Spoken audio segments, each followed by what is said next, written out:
So before I'd even heard of people that could help me like Can and others, or the Footsteps project, I used to spend a lot of time here on Ash Street with the housing shelter on one side and the food place the other, the soupy on the other side. But minute-to-minute concern's more important really, where you get the next drink, 7.5% cider or vodka for me. And yeah, I'd live here or hereabouts and just drink. I had no particular idea of what I was going to do in even the short term. What I later learned to be a ladder of change through the Footsteps project. I'd be on the first one, which is stuck. We are really picking up people who, if you like, are often at rock bottom, who've often lost everything. And there we're trying to give them a supportive base to work from. Because actually, if you're worried about where you're going to sleep that night or the security of where you're sleeping, you know, you may be sleeping somewhere but you're worried about being attacked or whatever, then you're not in a position to tackle the drug or alcohol problem. So the Footsteps Mentoring and Befriending project is part of CAN, and it's a service for our service users who may have had issues previously with drug, alcohol or homelessness. It's mentoring and befriending, so what I do is I'll match one of our clients with a volunteer who will then offer some support for up to a year, and that support is broken down into weekly meetings where the volunteer will help and encourage them. It may be that they want some help to get back into work or get back into education, or it might be that they want some social support. Some people can feel quite isolated in the community. The stories, the individual stories behind what has led to those problems can often be tragic, heartbreaking, and actually when people understand that and know quite often what people have been through, you get a totally different perspective of what has led to those problems, a different kind of understanding. You know, growing up, my mum always kept me away from drugs and alcohol. And as soon as I lost my mum, I went off the rails, you know.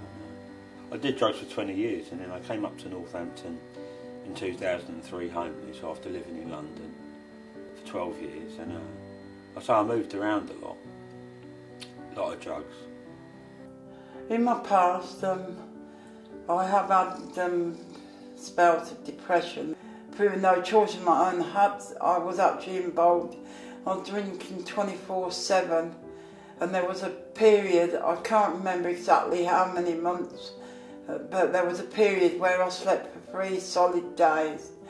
I left my job due to ill health. In 2005, lived off my own money because as I was trying to just sort of recover from the heart attack, and yeah, that was okay from then. But then once the money ran out, and I looked like I was going to lose my house, I had to sell my house to buy a caravan, and then obviously the money over 5 years, the money that I'd got in savings and what I'd spent from the house just completely run out.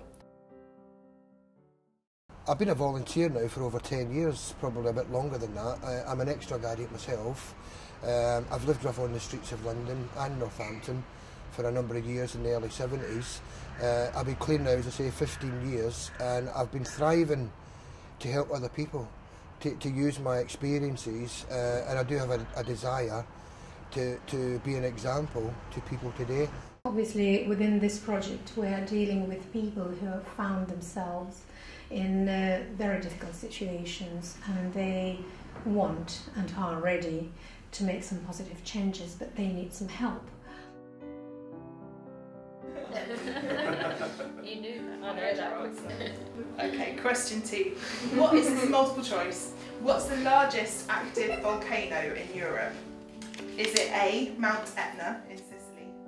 If you're involved with drink, it can have a big effect on your life. And some days you just wish you didn't drink. Some days I didn't even want to live. I mean, I still go through issues now with feeling suicidal, but I became involved because I wanted help. Things just went from strength to strength. I felt like I'd got a support network behind me, and that's important because I hadn't got no family. I felt like I'd got somebody to answer to, and somebody to sort of like to try and impress.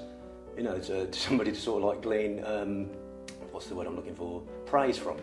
Because I say that, and that's obviously I found that has been quite important. When you've got no family, you don't get it anywhere, as a rule. I couldn't get out the front door without having a panic attack.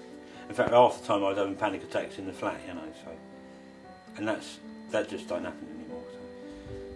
Footsteps, you know, I look forward to the coffee mornings. I mean, I couldn't get out on my own, and I do now, it's not a problem.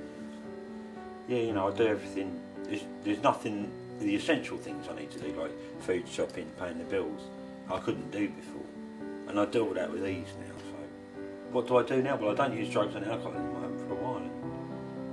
It's funny because I used to have this thing where I'd always, every bit of music I'd ever listen to, I'd always think whether I'd listen to it stoned or not. And I don't think like that anymore, so when I get new music now, it's nice to hear it clear. Like I said previously, without the help and support, I wouldn't cope. I wouldn't even be here today. I'd be dead. You know, they've helped me. If somebody can help me, they can help anybody.